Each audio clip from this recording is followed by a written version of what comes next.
Iya, iya, makanya kan sangat bisa ini. Nanti kita bersihkan. Kan? Kotanya dibuat kotor, Gibran buru Cahyo. Ditulis oleh Anto Cahaya dari sio.com. Gibran Raka Buming Raka, putra sulung Jokowi ini sudah sejak beberapa hari yang lalu dibuat penasaran dengan aksi vandalisme yang terjadi di kotanya Solo. Gibran memang dikenal sangat memperhatikan ketertiban umum, termasuk dari sisi keindahan kota. Sebagai wali kota, ia tentu memiliki tanggung jawab untuk menjaganya dan harapannya warganya juga turut serta memberikan kontribusinya. Aksi vandalisme kali ini terjadi di flyover Purwosari Solo. Selain ada coretan abstrak tak jelas juga tulisan Cahyo. Cahyo itu bisa nama, bisa pula yang lainnya yang jelas memiliki arti cahaya. Nah, kota Solo memang sejauh yang kita tahu bersih dari coretan-coretan berbau vandalisme. Gibran sendiri sebagai wali kota sudah memberikan ruang tersendiri dengan maksud para penyuka seni grafiti atau mural bisa mengekspresikan karya-karyanya dalam suatu area. Tapi jika aksi vandalisme seperti yang terjadi di flyover Purwosari itu terlihat bikin tak sedap dipandang mata, tak sesuai dengan slogan Solo yang melegenda The Spirit of Java, spiritnya Pulau Jawa. Mungkin banyak di antara kita yang mengatakan perburuan Gibran kepada pelaku vandalisme di flyover tersebut berlebihan atau lebay. Ya, pada dasarnya orang bebas berpendapat. Tapi begini, kira-kira jika rumah atau wajah Anda dicoret-coret oleh orang, terima nggak? Sesederhana itu analoginya. Tentu kalau kita waras tak terima. Nah, sama itu yang terjadi pada wali kota Solo. Bagi Gibran, Solo itu rumahnya, sebab ia diberi amanah lebih dari 82% warga untuk menjadi wali kota. Dan mungkin bagi sebagian orang hanya masalah kecil. Apa bedanya api yang membakar ribuan atau ratusan ribu hutan juga berawal dari api yang kecil, bukan? Jadi memang lebih baik ditindak dan dicegah sejak dini sebelum menjadi besar dan sulit untuk dipadamkan. Lagi pula jika si pelaku punya kemampuan mural mungkin bisa disalurkan ke tempat yang benar. Berdasarkan informasi awak media, aksi vandalisme itu di bawah bangunan ikon tarian Gambyong. Tampak coretan bertuliskan Cahyo. Coretan itu muncul sejak beberapa hari lalu dan belum dihapus sampai Selasa 23 November 2021 siang. Gibran mengaku bakal mencari pelaku vandalisme tersebut. Salah satu caranya mengecek rekaman CCTV di sekitaran lokasi. Lokasi tersebut, sambung Gibran, sangat strategis sehingga ia menduga bisa mendapatkan petunjuk pelakunya. Kepala Satuan Polisi Pamong Praja atau Satpol PP Kota Solo Arif Darmawan mengatakan aksi vandalisme itu termasuk melanggar Perda Nomor 10 Tahun 2015 tentang perlindungan dan pengelolaan lingkungan hidup. Pihaknya bakal terus menggelar patroli mengingat kian banyaknya aksi vandalisme yang tak tertangkap basah. Sesuai Perda, hukuman bagi pelaku adalah pidana 3 bulan kurungan atau denda maksimal 50 juta rupiah. Sang wali kota pun mengaku menyayangkan adanya vandalisme di flyover Purwosari, sebab jalan layang tersebut termasuk bangunan baru karena baru diresmikan pada Februari 2021 lalu. Sebetulnya aksi vandalisme juga terjadi di setiap kota di seluruh Indonesia. Hanya memang ada kepala daerah yang peduli tapi ada pula yang cuek. Sepertinya tak merasa itu bagian dari tanggung jawabnya sebagai kepala daerah. Bagi Gibran mungkin jelas berbeda.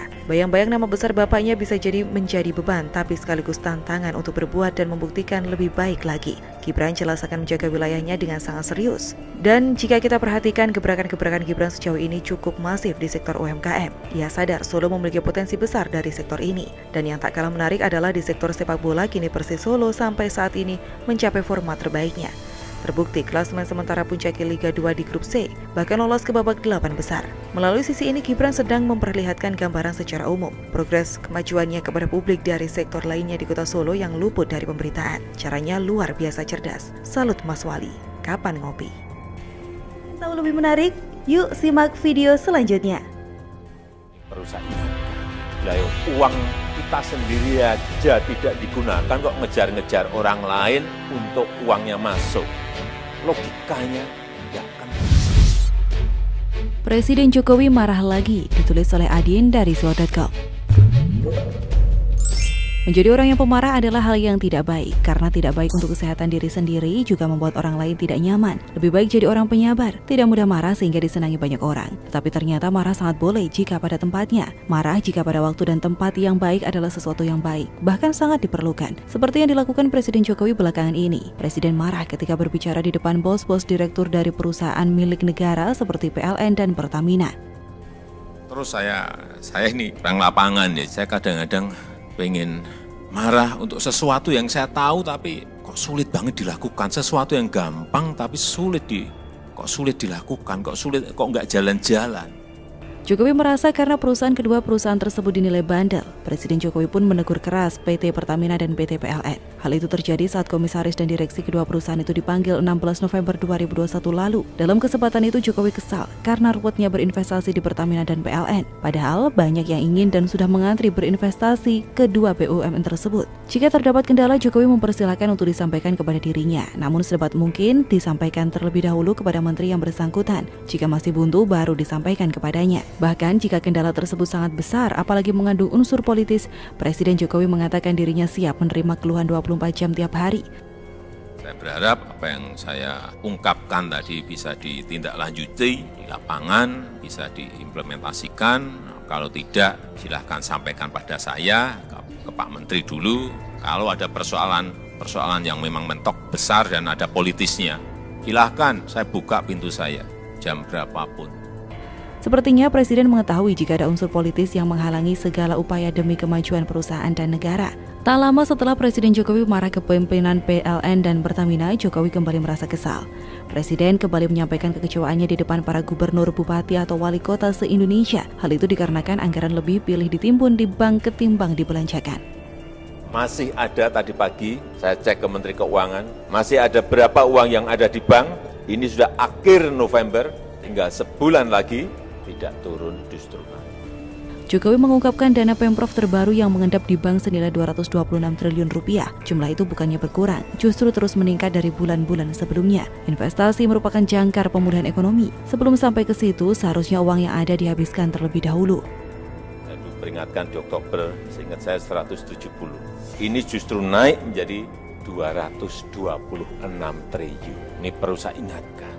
Lah uang kita sendiri aja tidak digunakan kok ngejar-ngejar orang lain untuk uangnya masuk. Logikanya nggak kena. Uang kita sendiri dihabiskan, realisasikan segera, habis, waduh udah nggak ada APBD, APBN udah nggak ada, baru mencari investor untuk uang datang. Logika ekonominya seperti itu.